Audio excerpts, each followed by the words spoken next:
And so I'll let him get started with you, and he can tell you where he came from, how beautiful Canada is, and the whole 9 yards. Okay, thanks, Janice. So, well, good morning, everybody. I'm Jacob Bloomberg, and I'm a member of the Neuroscience Laboratories here at JSC. What I want to do today is give you really an overview of the effects of spaceflight on sensory motor function. And what that really means is looking at how the brain takes in information and then interprets it and produces motor output, and how spaceflight or exposure to microgravity really affects that process. And then talk about what the operational implications of some of those changes are. So I know you've been in this series of lectures, you've looked at different physiological systems. So this is a new system, and it might be a little bit different in terms of some of the changes that do occur, but I'll try to give you kind of an overview and kind of tell you where we're going with from the countermeasure perspective. So as an overview, I'll give you a little bit of background on some of the effects of spaceflight on sensory motor function. Also, I want to cover a little bit about spaceflight analogs, bed rest, and as I mentioned before, we'll talk a little bit about countermeasures. And you'll see this pretty little crack here. It's not on my slide, on the screen, so it cracked yesterday apparently, so apologies for that. So if you look at how you interpret sensory information, the brain takes in information from a number of sensory modalities, information from the visual system, information from the vestibular system, which is the balance organs of the inner ear. The balance organ in the ear transduces information related to angular acceleration from the semicircular canal, and also takes in information from the otoliths, which detects linear acceleration and gravity and tilt. You also have information from the proprioceptive system, which detects motion of the limbs. And then you have the tactile system, which detects pressure on the skin, for example. And all this multitude of information is sent to the central nervous system as is reinterpreted, and allows you to move and do all the activities of daily living that you need to do. But the brain is very plastic. It's very malleable. It can reinterpret information, and that's a good thing. So when you enter the microgravity conditions of spaceflight, you reinterpret all these channels of information to allow movement and action in this very unique environment. And it's pretty incredible that the brain can readapt and reinterpret all this information to allow movement in really an environment that we've never really evolved in. It's just a testimony to the adaptability of the brain. But what happens now is when you centrally reinterpret sensory information, you need to readapt when you come back to Earth. That's one of the surprising things that people find is that, well, you adapt to zero-G, but now you have to relearn to be a terrestrial animal again. So the brain adapts to microgravity, then you have to readapt when you come back to Earth. And so what are the implications of that adaptive process? Well, if you think of how a mission works, most of the sensory motor disturbances occur during and after G transitions, during that period of adaptive change. And if you look at a standard mission here, if we go to Mars, there are several G transitional phases. There's the phase from 1G to 0G, then 0G to 3/8G of Mars, and then on return back to the 0G, and then 0G back to the 1G condition of Earth. So there are several gravitational transitions, and it's during these gravitational transitions where these sensory motor disturbances are manifested. But clearly they're occurring during important operational parts of the mission. For example, landing on the surface of Mars. You have a gravitational transition. So if you think of it in terms of risk, relative risk, I see spikes here that occur during each of these gravitational transitions. So this is a little bit different than perhaps what you've been shown in terms of muscle or bone. If you think of muscle and bone, there's sort of a continuous change over long term, and the risk sort of increases over time. Here, the risk is sort of periodic, but spikes during important parts of the mission. So for example, here, during the landing phase here, and also here, when you return here on Earth, you need to adapt. If you need to egress and do those sorts of things, now you'll be compromised. So as a general overview, what are the kinds of changes that we do see as a result of exposure to spaceflight, and what does occur during these adaptive G transitions? Well, we know there's postural and gait instability after return back to Earth. There's visual performance changes, and what that is related to is the eyes are controlled by the balance organs of the inner ear and help stabilize vision as you move your head. And that information is centrally interpreted, causing blurring vision when you move your head. There's manual control disruptions in spatial orientation, and also manifested space motion sickness. And what are the operational impacts? Well, the impacts are in terms of vehicle control. You need to be able to see the instrumentation, so visual performance changes would impact that. Impaired emergency egress associated with locomotor and postural stability, the ability to egress the vehicle in an emergency situation after landing on Mars might be affected. Spatial disorientation during EVAs and space motion sickness will cause problems during emergency egress, and also falls during planetary EVAs are caused by changes in postural and gait instability. So what I want to do now is kind of give you a sense of what some of the changes do look like. So one of the tests that we have done in the past is called the Tandem walk test. And this is a classical test of neurological function where a subject has to walk a straight line, eyes closed, arms over the chest. It's done in doctor's office, in neurologist's office all around the world. And we've been doing this test in a number of different experiments that we've been doing over the last few years. And so to give you a sense of what the postural instability that does occur, here we've got some video. So let me set this up for you. This is a post-flight test after a shuttle flight. So a shuttle flight about 14 to 16 days. And I'll show you the pre-flight. So this is the pre-flight version of a crew member. This is at Kennedy Space Center, tested just about 2 hours after landing. So this is the pre-flight version of it. And you can see our intrepid subject doing very well, as you might expect. Are their eyes open? They're closed when they do this, yep. And so here's the post-flight version of it. And now you can see increased instability, increased inability to, increased problems with maintaining a tandem walk. And you can see them moving off the straight line. So you can see quite an amount of instability post-flight. In fact, we have spotters on both sides to make sure that they maintain their stability. And so just to show you what it looks like on R+6, so that's 6 days after landing. And here you see a recovery here in terms of performance about 6 days after landing. And you can see it's not quite back to normal, but it's getting there in terms of recovery and, of performance. Here's a Stickman rendition of a subject doing the tandem walk test. This is after an ISS flight, so 6-month flight.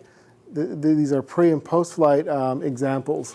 And so the post-flight example is on R+1. R+1 is about 24 to 36 hours after landing.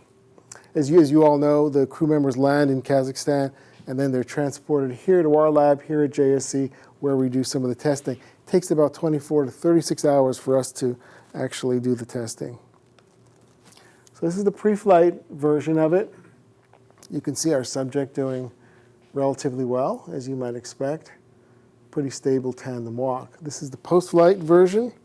Remember, this is 24 to 36 hours after landing, and you can see impaired performance, instability, inability to keep the tandem walk phase, and you can see walking off the line there.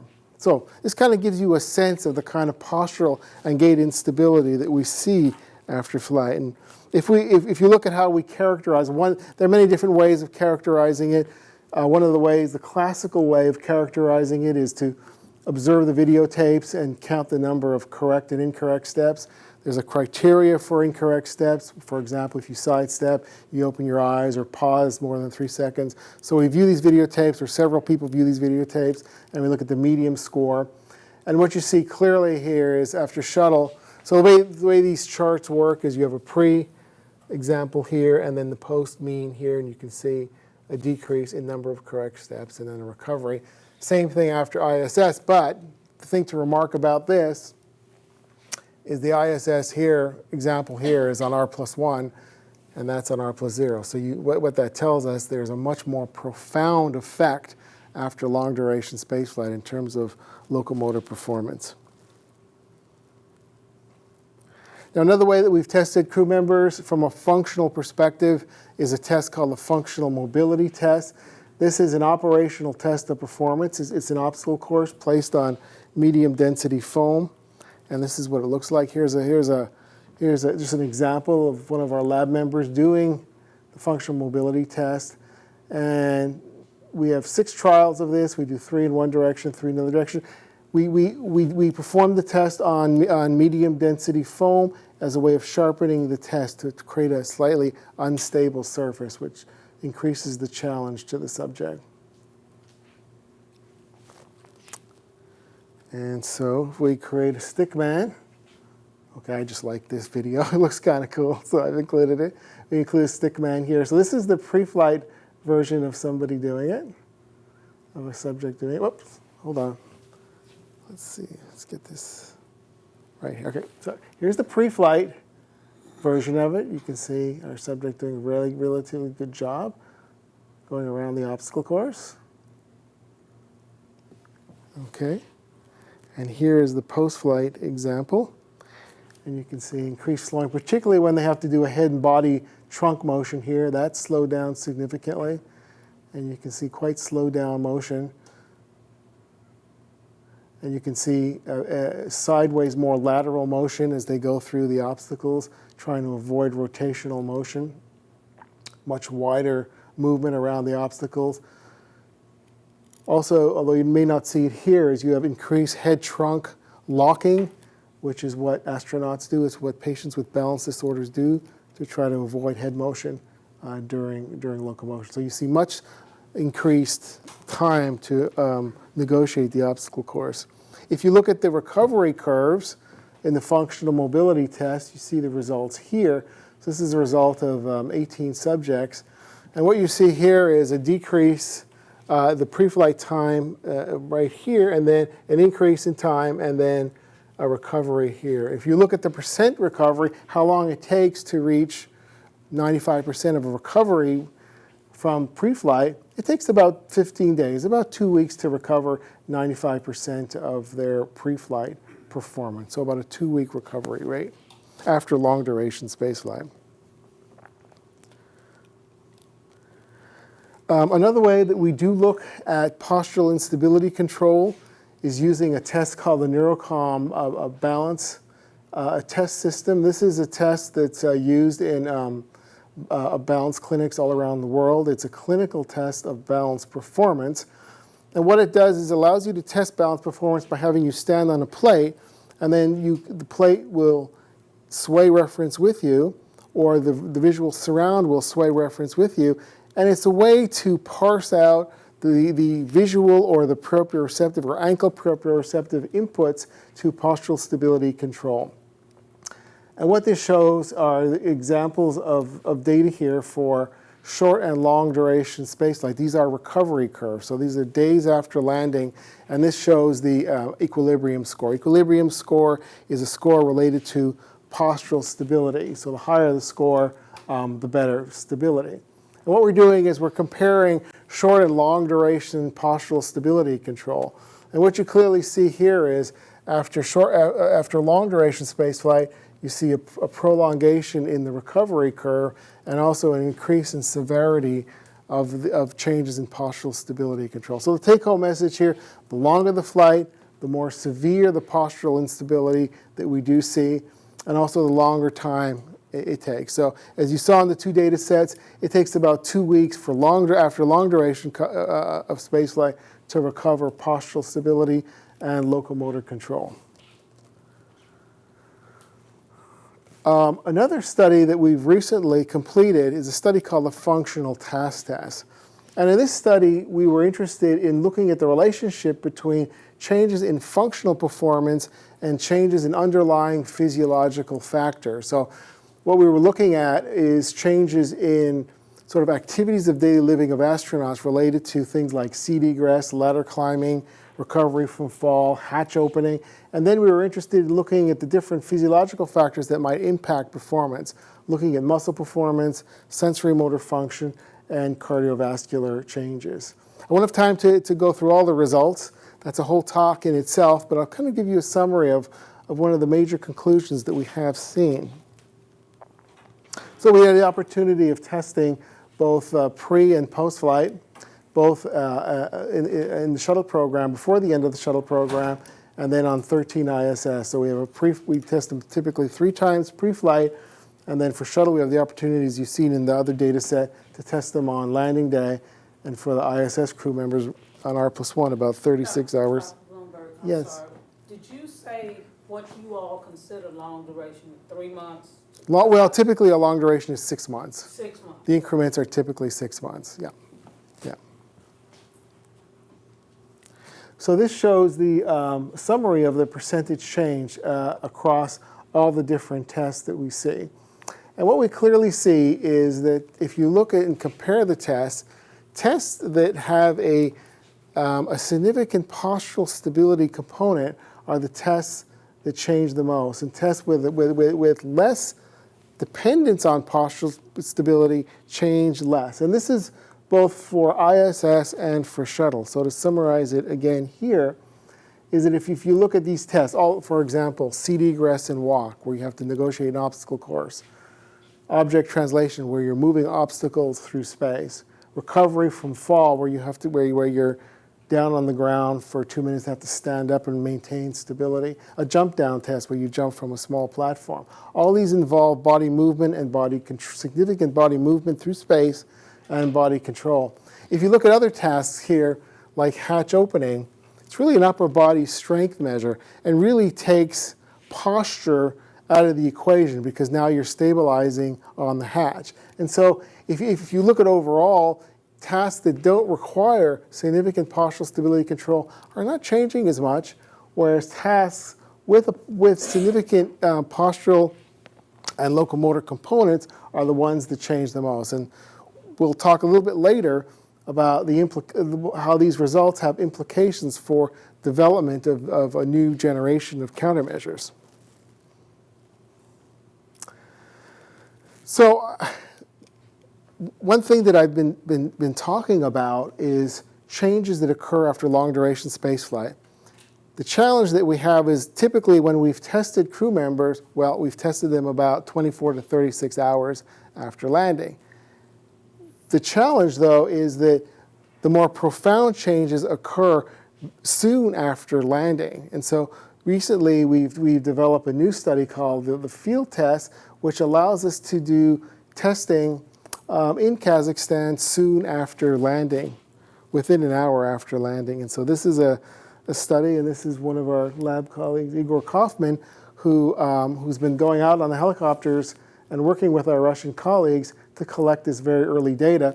The data are collected in the medical tent here, which they set up right after landing to do medical testing. And now we've had the opportunity of doing some very early sensory motor testing right after landing. So this is kind of a work in progress. We're still working out some of the issues with it. But what we started off is it's a 2-phase project. The first phase is called the pilot field test, which is a shortened version of the full-blown field test.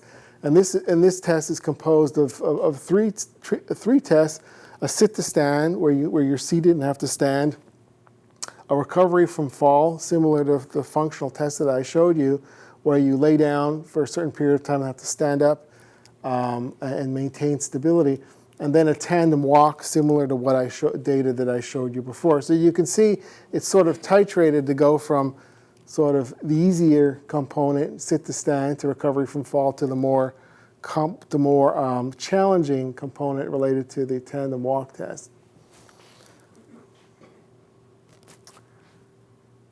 Okay. So we'll show you some data from the Tandem walk test. So this is a work in progress, but I want to show you how different it is compared to what we see on R+1. So this shows data from a number of different subjects where we've combined data from the RFTT data set with data from the Tandem walk data set from the pilot field test. And you can see a significant reduction here post-flight and then a recovery here.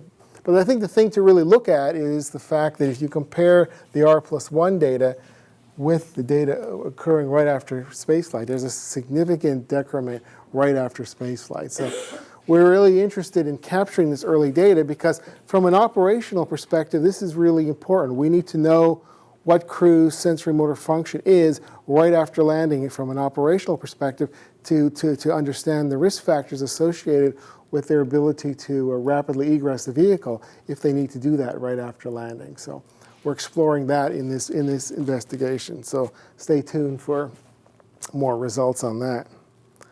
So I've been talking to you about the physiological changes, the sensory motor changes associated with spaceflight, but all these happen within an operational context. Why are we worried about some of these changes? Well, if you think about now, what we're considering is a water landing.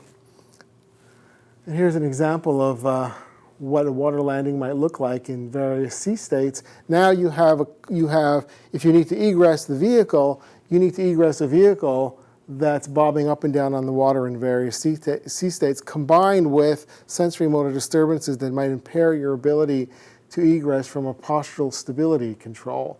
So that's one of the risk factors that we're interested in exploring a little bit better and understanding the relationship between a water landing and the changes in postural stability control. So that's the operational implication of some of the changes that we do see. Now here's, as you all know, this is from the Apollo landing. This is, I believe, Harrison Smith taking a core sample. And you can see here issues associated with spacesuit design and potential alterations in postural stability control. So here he gets a sample and, okay, has some issues.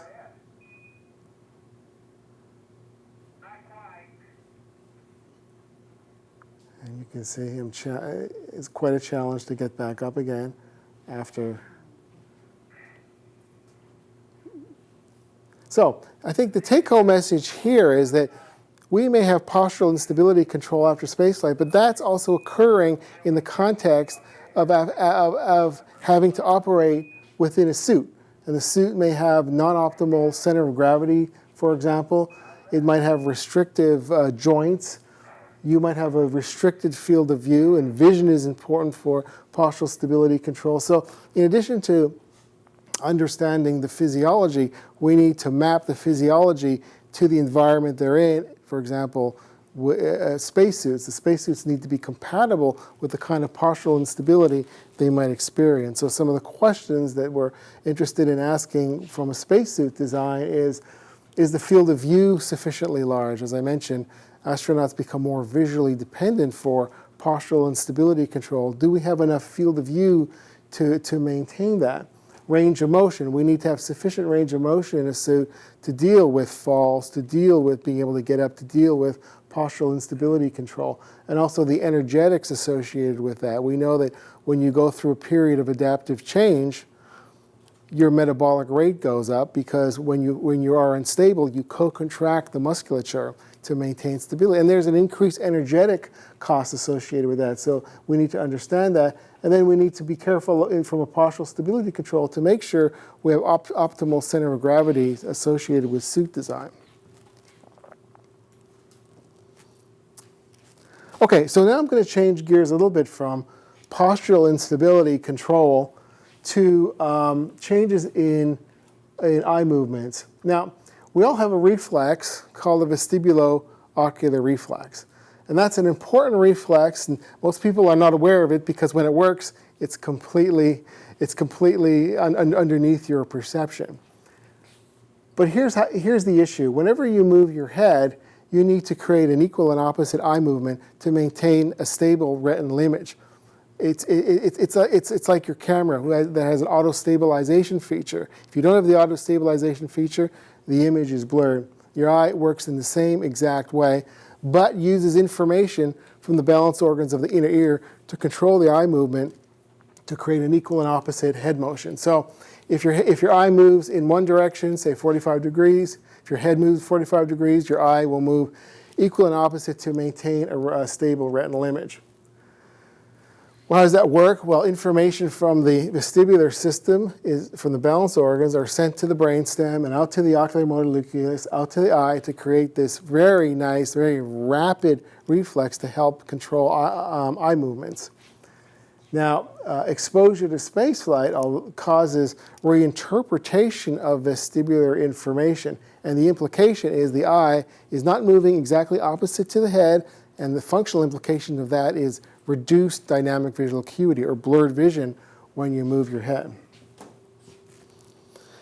So here's what it looks like in terms of a study that was done, just looking at some of the eye movements. So subjects were asked to acquire visual targets. Here's on shuttle, make rapid head and eye movements. And you can see that for the pre-flight example, nice coordinated movements between the head and eye, and post-flight, a breakdown in that coordinated response, and you can see those very rapid eye movements called saccades, which help compensate for those changes. So there's a breakdown in the coordination between the head and eye. Well, what are the functional implications of that? Well, we know, as I mentioned, exposure to spaceflight causes central reinterpretation of vestibular information. That leads to alteration in gaze stabilization. The functional implication of that is reduced dynamic visual acuity. And over the last number of years, we've developed a test to measure changes in dynamic visual acuity by having subjects do a test that involves a Landhold optotype, like what you see over there in the slide. And the way this test works is subjects, in order to create perturbation of the head, we have them walk on the treadmill. Why walk on the treadmill? Well, walking on the treadmill provides a very repeatable perturbation to the AI head system, and it's a functional task too. So we have subjects walk on the treadmill, and while they walk on the treadmill, we present these Landhold optotypes on a computer screen with the gap up, down, left, or right. And so, so your job is to identify the location of the gap. If you get the answer right, we make them smaller. If you get them wrong, we make them bigger. And so we hone in on your visual acuity threshold by doing that. So it's a very nice way of doing that in a very efficient manner. This shows some of the data from long-duration ISS crew members. And what we're looking at is days after landing versus the acuity decrement. And what this is the way we do the test is we compare their visual acuity while they're seated, and then we compare their visual acuity while they're walking and look at the difference between the two.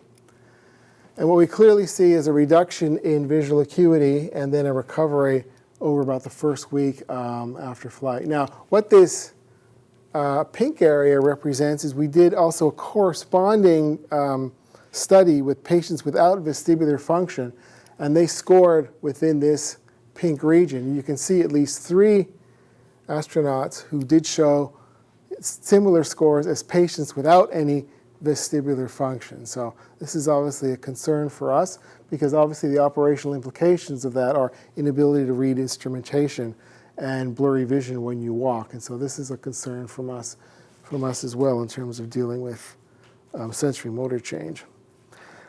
Another a change that we do see is changes in manual control, changes in proprioception. This was a study done by Watt and others, who looked at a simple test of pointing accuracy in space, and their job was, with eyes closed, to remember a position of a target on a grid and then point towards that target. In 1G, clearly people are pretty good at remembering where that target.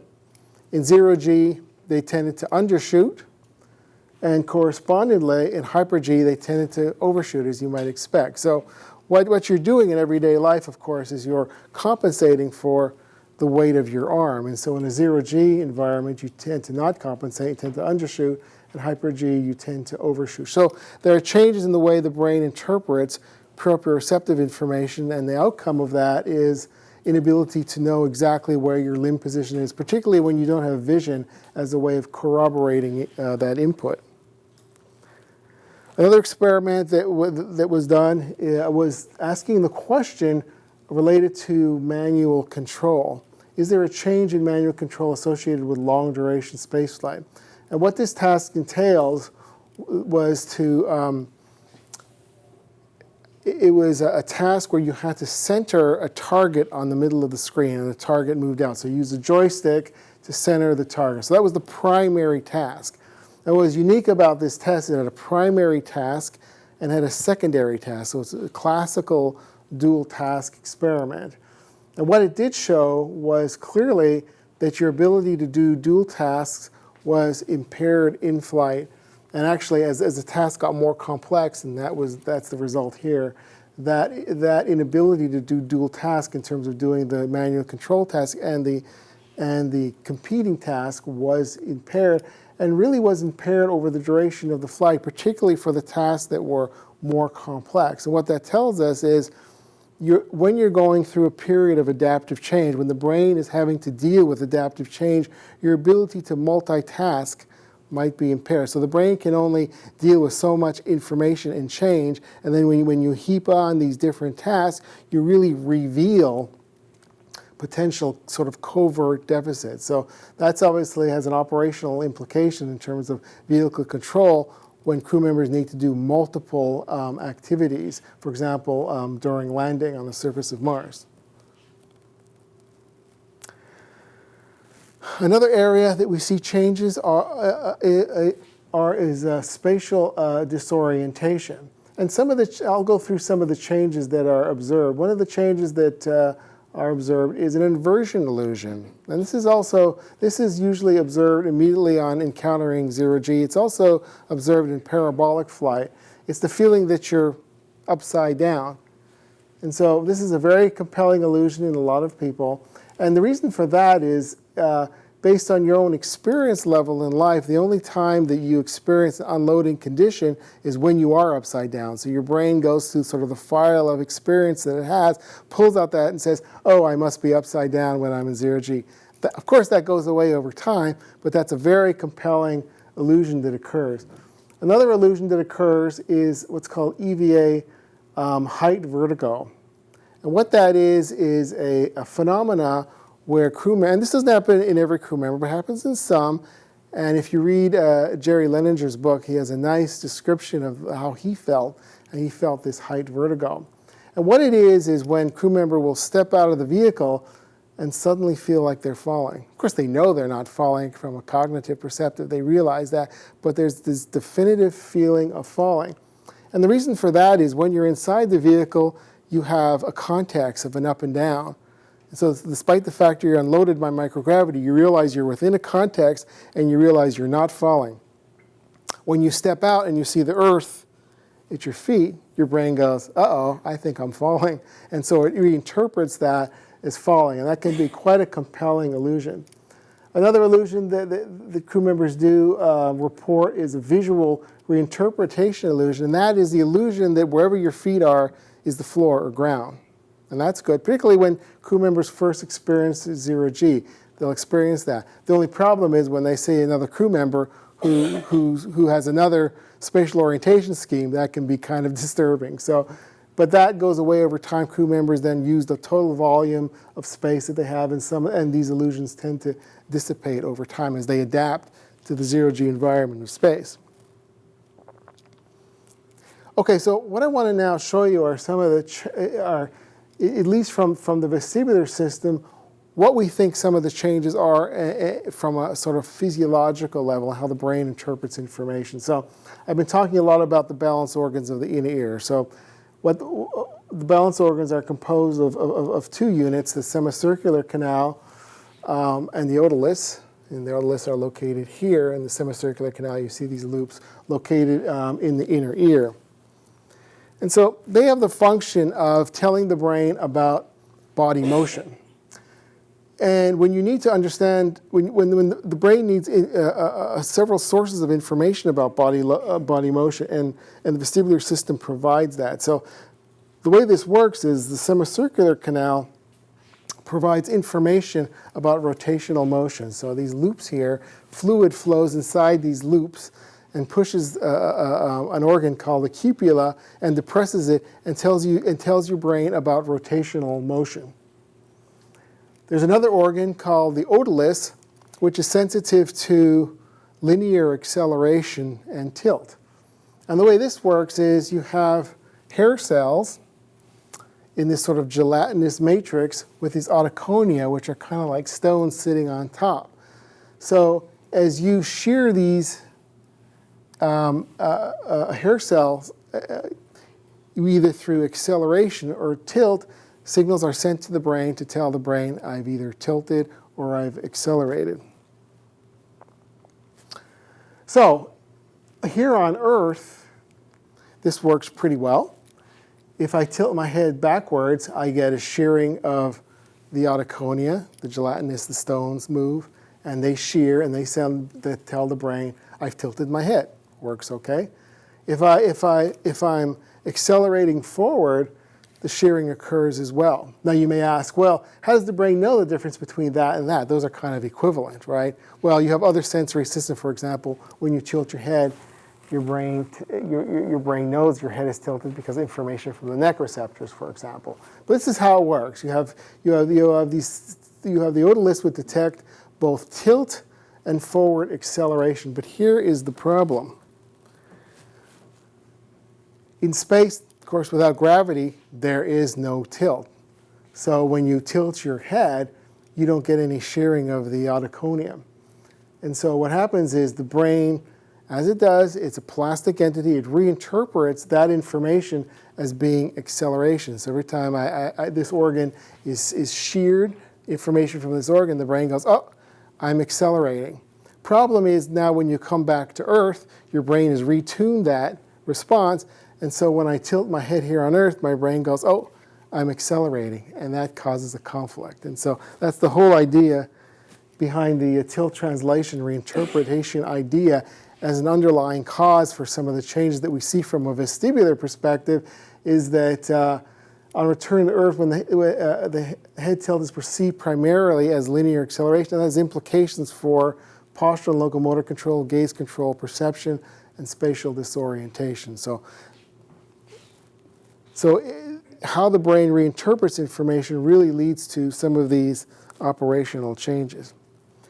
Now, another change that you probably all heard about is space motion sickness, and that's associated with adaptive change. Anytime the brain goes through an adaptive change, you experience motion sickness. It's probably a way of protecting the body that you maybe ingested a poison or something's not right. Motion sickness wants you to curl up in a ball and not do anything until everything is right. But we see motion sickness in space, and you can see here, if you look at the incidence, if you look at Mercury and Gemini, well, there was 0.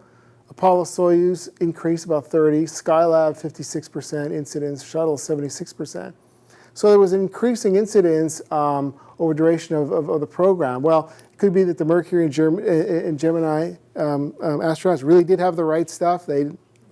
Nothing could affect them and they didn't get sick. But really, the real solution, the real answer to this problem is the fact that in Mercury and Gemini, they weren't moving inside their environment. So they really didn't have opportunity to get sick because they were strapped in their seat and weren't moving. As the environment became bigger between Apollo, Soyuz, Skylab, and shuttle, and crew members were moving, the incidence of sickness went higher. So it's highest in larger spacecraft, usually more profound the first few days, it resolves after 3 to 5 days, lower on subsequent missions. And interestingly enough, you might think, well, parabolic flight might predict who gets sick and who doesn't.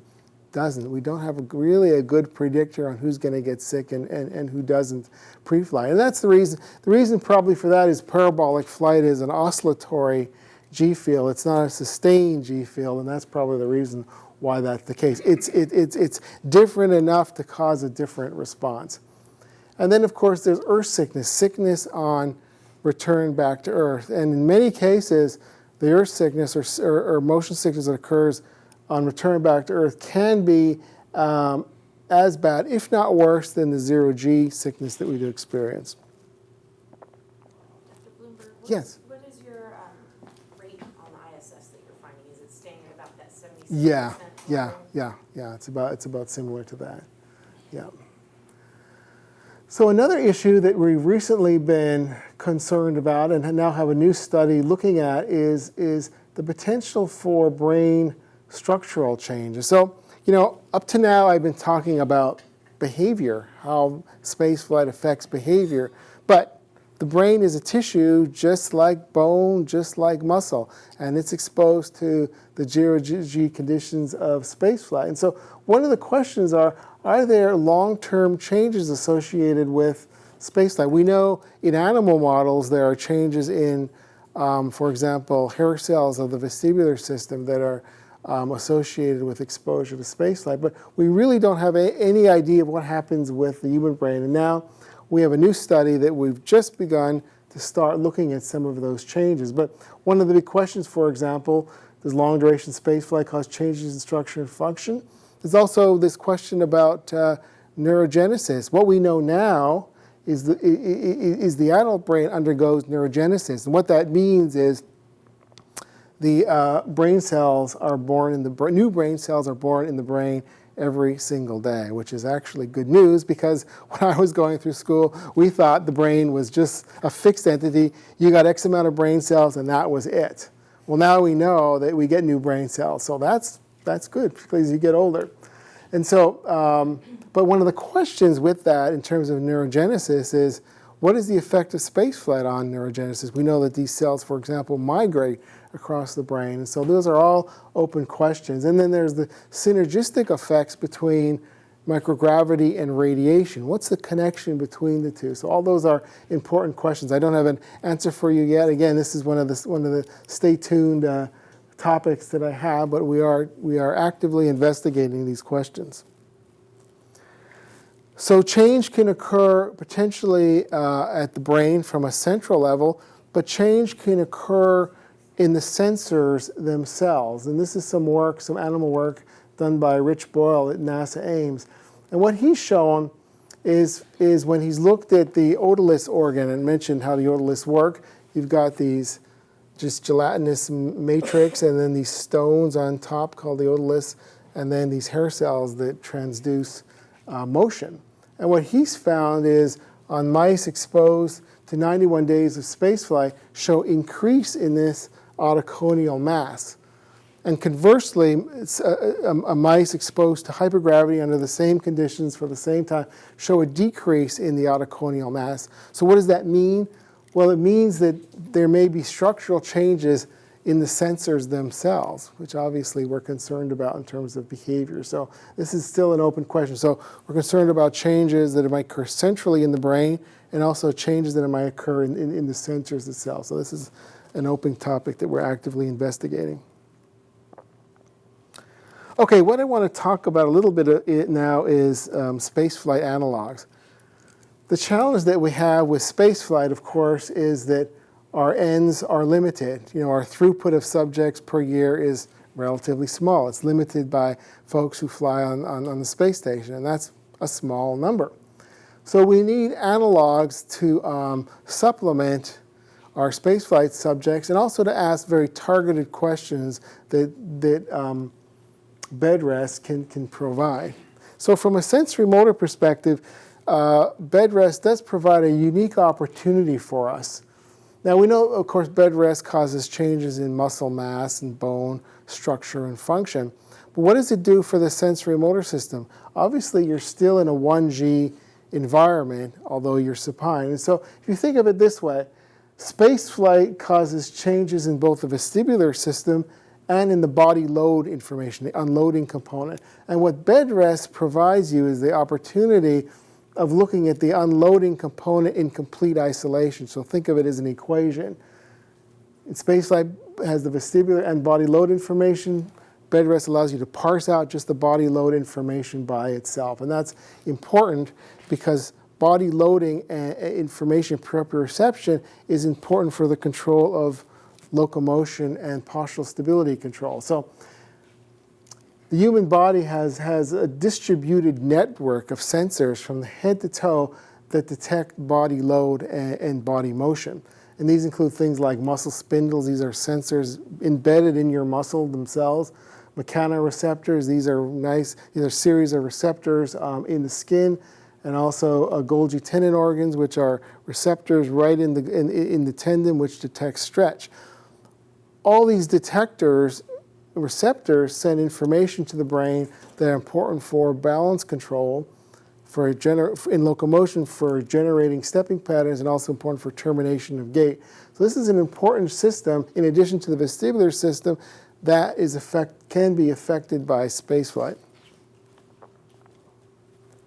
And so we have done a corresponding study looking at the effects of bed rest. I don't have time to show you all the data today, but let's go back to the tandem walk test. And this is data you've seen already, showing the tandem walk, the percent correct step, showing a decrease in performance for both shuttle and ISS. Now, when you look at bed rest, so these are 70-day bed rest subjects who've been in bed for 70 days. If you look at their balance control, you can see a very similar pattern between what we see in bed rest and what we see in crew members. And so, if you look, what we did in our most recent study is we compared control subjects who laid in bed for 70 days and compared it with a group of subjects who were in bed but periodically did both intensive resistive and aerobic exercise. But what it did show us was that aerobic and resistive exercise alone wasn't sufficient in terms of maintaining performance. So you could exercise all you want, improved it slightly, but didn't restore performance. So what we need is something more than just exercising from a traditional standpoint that provides aerobic and resistive benefits. We need a sensory motor countermeasure that provides training from a balance and locomotion perspective.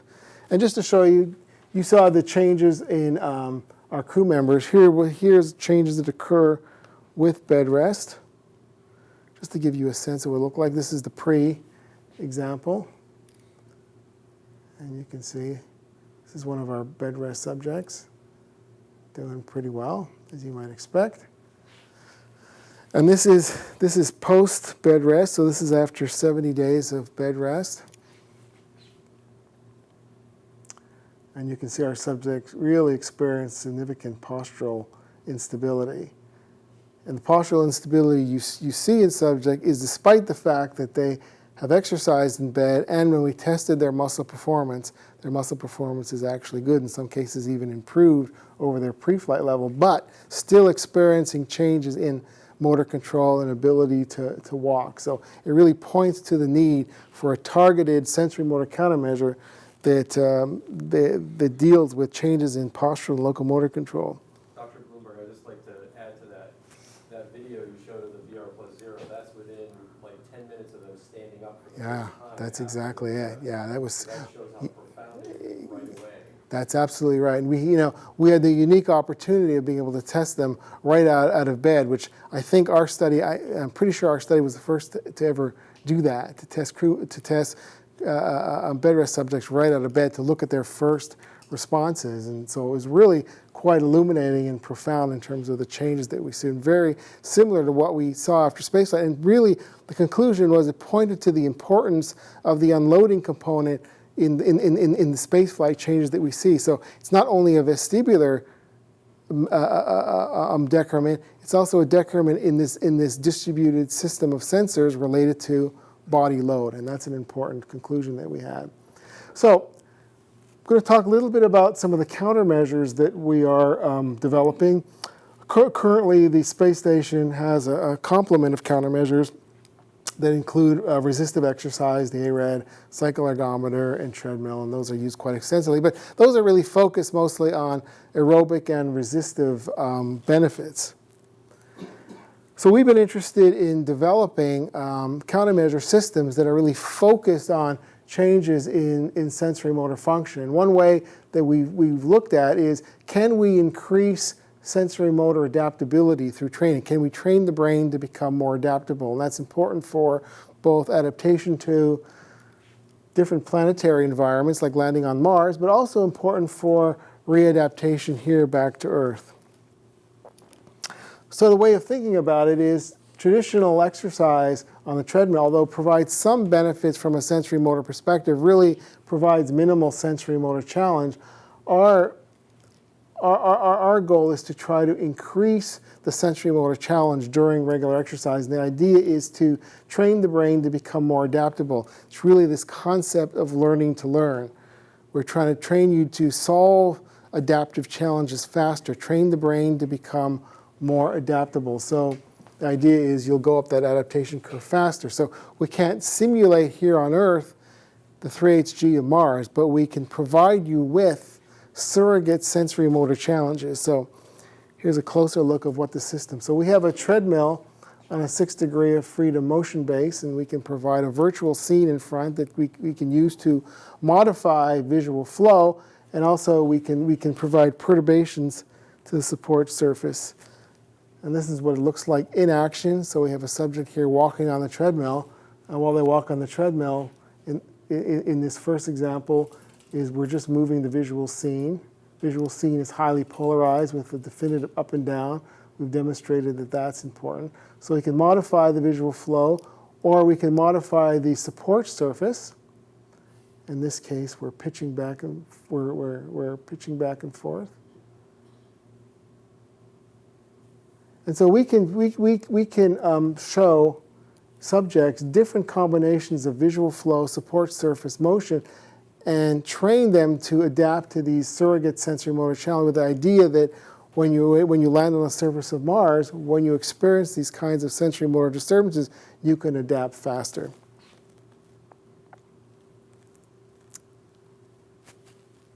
Okay.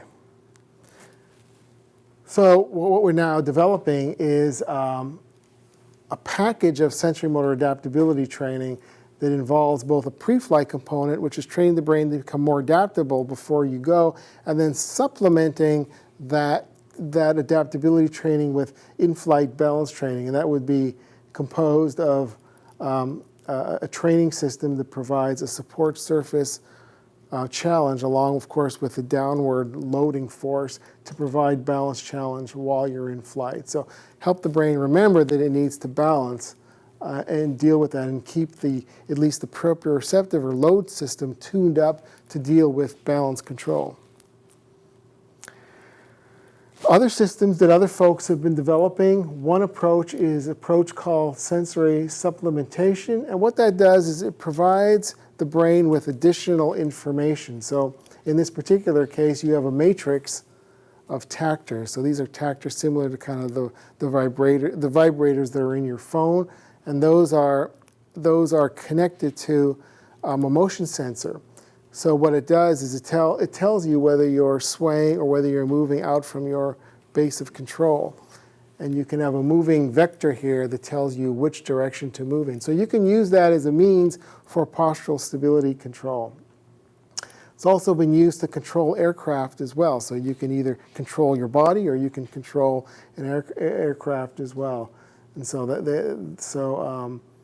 this is another way of providing sensory supplementation or additional information to the brain for control. And this just shows some data showing balance performance on an unstable surface with the tactors and without the tactors, and how the tactor system improves balance control. This is really a simple set of 2 tactors was sufficient to improve balance control. So this is a way of providing additional information to the brain. Another methodology might be, in addition to what we've talked about, is providing tactile information to the bottom of the feet. We've looked at this over a number of years, and our Russian colleagues also have looked at this a little bit more extensively as well. And what it means is whenever you move or whenever you stand, pressure information for the bottom of the feet is quite important for postural and locomotor control. If you, for example, anesthetize the bottom of the feet, you increase postural sway. So the bottom of the feet are really incredible sensors involved in postural and locomotor control. Of course, the unloading conditions of spaceflight changes that response, but we found in a study that we did several years ago, if you provide pressure, sustained pressure to the bottom of the feet, you can restore postural stability control. In this case, we were looking at a response called the anticipatory postural response. It turns out that, for example, if you move your arm here in 1G, even before you move your arm, your brain sends signal to the muscles of your legs and back to compensate for that perturbation, because basically the brain knows it's coming. In 0G, that response disappears. But if you add pressure to the bottom of the feet, you restore that function. So something as simple as that can help the brain remember. And our Russian colleagues have gone even further and created pressure boots, for example, that provide alternating pressure to the bottom of the feet, similar to what you'd get during overground locomotion. So that's another area of interest as well. And so what I'm going to end up is, of course, one of the big countermeasure that we all talk about is artificial gravity, right? That's where we all want to eventually, hopefully, get to. Of course, the concept, the Wernher von Braun concept, this is, of course, from 2001, A Space Odyssey, but obviously the concept is significant to provide an artificial gravity environment for long-duration spaceflight. It could be in the system conceived by Wernher von Braun. It could be also a rotating ship where you have a ship with a long arm here and it's rotated around that way. That's another way of providing artificial gravity. Of course, these are great concepts. Of course, they come with significant operational and cost disadvantages. And so the way I see it is, I think we can create a series of countermeasures for our first missions and then evolve to artificial gravity down the road as we move closer and closer to really leaving the planet on a regular basis. And so another way of providing centrifugation information is with a short arm centrifuge. So you can rotate the whole ship, or you can actually provide artificial gravity while in the ship with a short arm centrifuge. And there's been also concepts to use artificial gravity and combine it with exercise. Here's a system that was developed to provide both aerobic exercise and expose them to artificial gravity. Problem, of course, with artificial gravity, there are several problems. There's a sensorimotor problem associated with artificial gravity, and that's called the Coriolis effect. That is, when you move your head in a rotating environment, it can be quite disruptive. If you've ever rode the teacups and you move your head while you ride the teacups, it's pretty compelling. And so the same concept occurs in a rotating environment when you move your head, and that's because the semicircular canals are all being stimulated when you move your head simultaneously in an environment like that. And so that creates significant disturbances. And so these are the kinds of things that we need to explore as we move out into the world of artificial gravity. And there's actually a new program being stood up by the Human Research Program to investigate some of these issues associated with artificial gravity. So that concludes what I wanted to say. So be happy to take any questions if you have them, and thank you for your attention. I have a question. Yeah. As you talked about, and I know that all of the astronauts go through the same rigorous training to, maintain health down here and before they do the flight. You didn't talk about whether in you all's studies, have you seen a difference in men and women on the long duration? Well, who recovers quicker? Right, that's a good question. We haven't seen a difference between men and women, but I would add a caveat to that is of course our N is small with women. So I would hold off on whether we don't see a significant difference up to this point. But again, the N is small, and so but the interesting thing that we do see in our data is there's a significant amount of variability across subjects in their ability to readapt and adapt. And so individuals might have their own propensity for adaptation that varies by each individual. In fact, this is a topic of interest for us. We have a research project now in our lab to look for predictors of adaptability. Can we predict who's going to be a fast adapter and who's going to be a slower adapter? And the reason we want to do this is we want to fine-tune our training for each individual's adaptive propensity. So for example, we know that people who are more visually dependent for postural and locomotor control tend to be slower adapters because they're using primarily one channel for adaptation. What we do in our training is move them away from being primarily visual adapters to using other sensory modalities like the vestibular system, proprioceptive system, and make them tap off other those sources of information. So it's a way for us to provide an individualized prescription of training that can help you then. So we're not interested in, for example, selection. We're more interested in fine-tuning our training for each individual's adaptive propensity. But yeah, there's individual differences like that, so that we do see, yeah. Do you have any sense whether a non-1G, like Mars 3G, is going to be easier or harder to adapt to? Yeah, this is this question of threshold. You know, and it's one of the questions that the AG folks are interested in is what level of threshold is enough, right? Do you need a 1G? Can you get away with half a G? And we really don't have the answer to that question. What is the threshold? It's an important question, but really we don't quite know yet where the threshold occurs. Because if we do find out the threshold is not 1G, that you can get away with half a G and be perfectly fine, or a third of a G, then that simplifies things a little bit. But we don't have an answer to that question yet. I mean, the Apollo guys, when they were not in the spacesuits, but like in the cabin or lander, any comments that they had about it? You mean how they adapted to my take on I'm not sure about their particular comments, but my take on it is at least that going from a 0G to at least a sixth of a G is going to be easier than going from 0 to 1G, only because the implications of falling are somewhat reduced in terms of the impact forces and those types of things. So that on its own is probably a mitigating factor. Yeah. Yep. So you touched a lot on the short-term effects of ocular health. What about the long-term? Are there any implications that it's affecting eyesight down the road, or is it just the adjustment?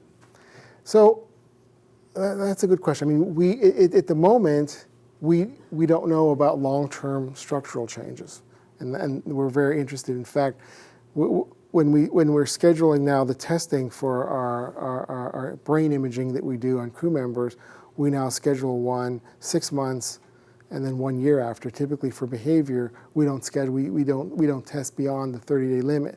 So we are looking at that from a structural perspective and looking at potential long-term changes in terms of brain structure and function. So the answer is we don't know yet, but we'll soon get an answer to that in the next few years. Do you see when you do the body does 0G adaptation, does that carry over from the wake state to the dream state, where they dream differently because of they're now in a... Well, one thing that anecdotally that we hear from crew members is on their first few nights back, they feel like they're floating when they're in bed. So yeah, that's a very, very common anecdotal response that we do here. And actually, in essence, it seems kind of surprising because you'd think they'd feel really hard-pressed in their bed in the 1G environment, right? Sort of counterintuitive. But that's a very common response. So I think what's happening is the brain is going through an adaptive change. And it doesn't happen like a switch. It happens over time.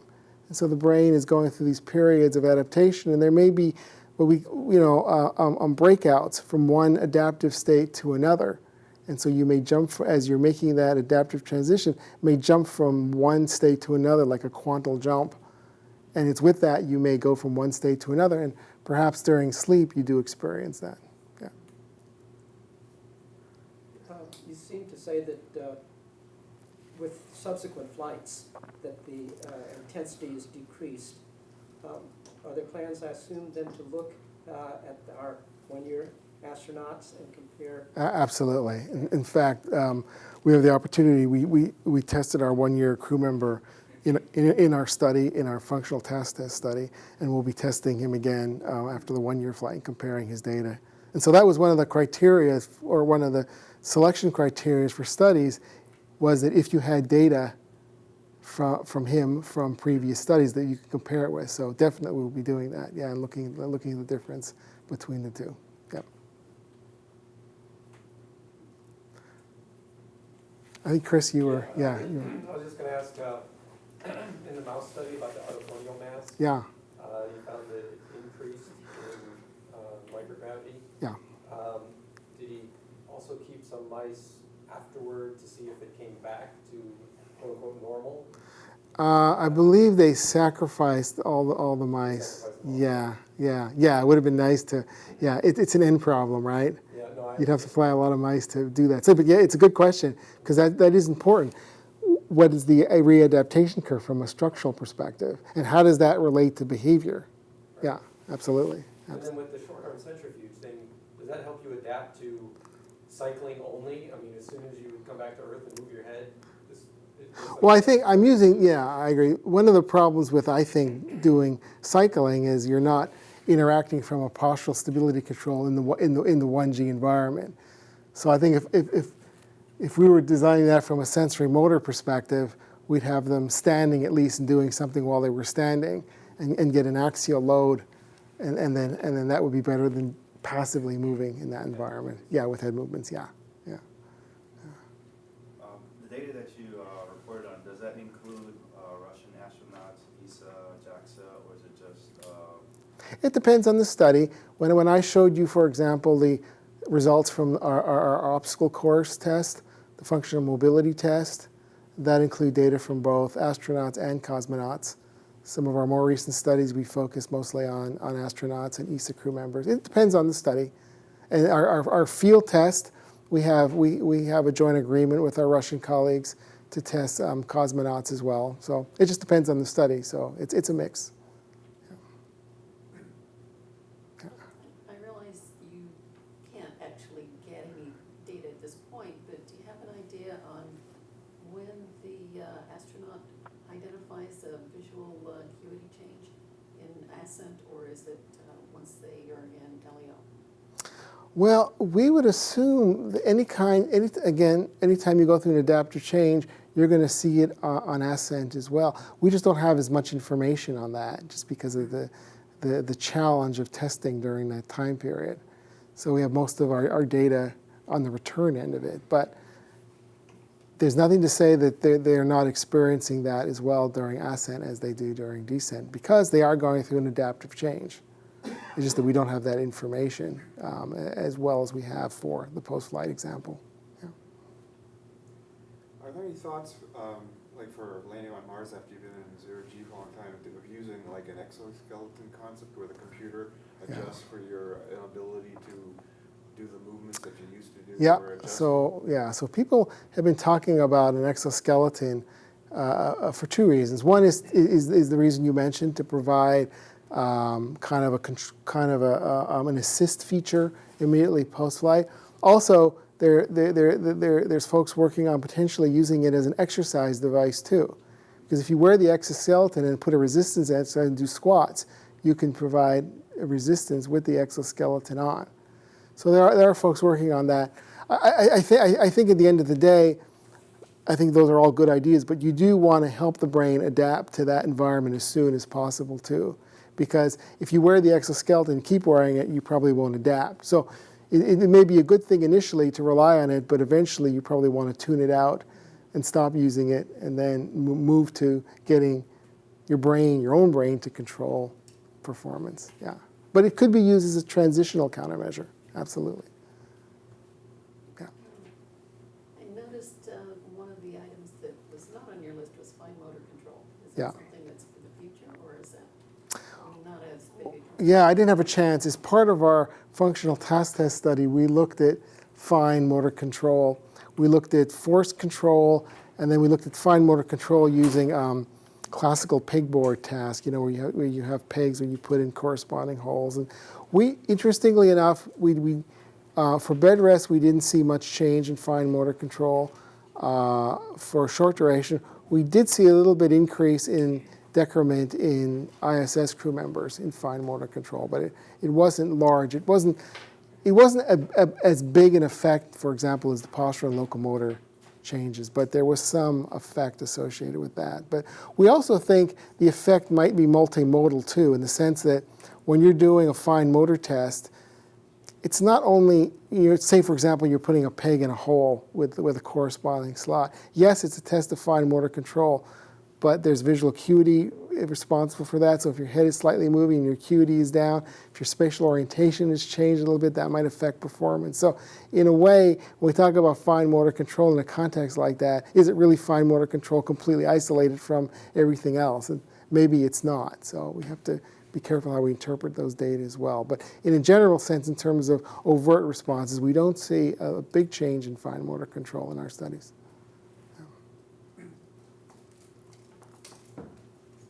Actually, a comment on that, we have a fine motor control experiment up on the one-year mission right now as part of our human research. Yes, program. and Dr. Hogan is our PI for that. yeah. And what's nice about that study is challenges the subjects a little bit more than and one of the problems, with, of course, when you have a negative result is, did you challenge them enough? And so what's nice about your new study, and the new study, is the fact that it's a more challenging set of fine motor tasks that will then explore that topic a little bit better. Yeah. And then one thing, you mentioned emergency egress, with the capsule. Have you been involved in the discussions with Orion about this exercise requirements? That we're trying to get a physiological effect to make sure that the member can actually physically make it out, but then we've talked about the sensorimotor. Yeah, and we've been having discussions about a sensorimotor requirement for the MPCV, and adding a balance challenge system onto the MPVC system. But of course, the challenge that we have is for all exercise systems, the size of a shoebox. So, it's quite a challenge to try to fit every countermeasure from an exercise, aerobic to resistive to sensorimotor, into the size. So that's our challenge. So yes, we've had discussions, but it's not going to be easy. Well, Dr. Bloomberg, thank you very much. Do you have a slide that has your contact information if they have a... I'm on Global. Global. Yeah, I'm on Global. So All right. if you have any other questions, be happy to answer them. Yeah, sure thing. And do we have, I don't know if we have yes, your lab tour, good. Oh yeah, that's... Exactly. Okay, yeah, we have a lab tour on the 20th. On the 20th, Yeah. exactly. I wanted to make sure we highlighted that. Yeah. So we thank you for what you've done here with the lecture, and it's been very interesting, and we want to encourage everybody to please sign up for the lab tour on the 20th of August.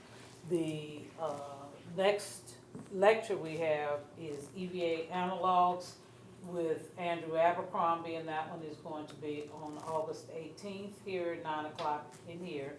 Give you all information about that has nothing to do with the Human Systems Academy. However, there is a this is something that Dr. Davis and the center wants to make sure that all of the employees, and that's all I have. Thank you all for Thank coming. you. As a reminder, when you are filling out your survey form, one is strongly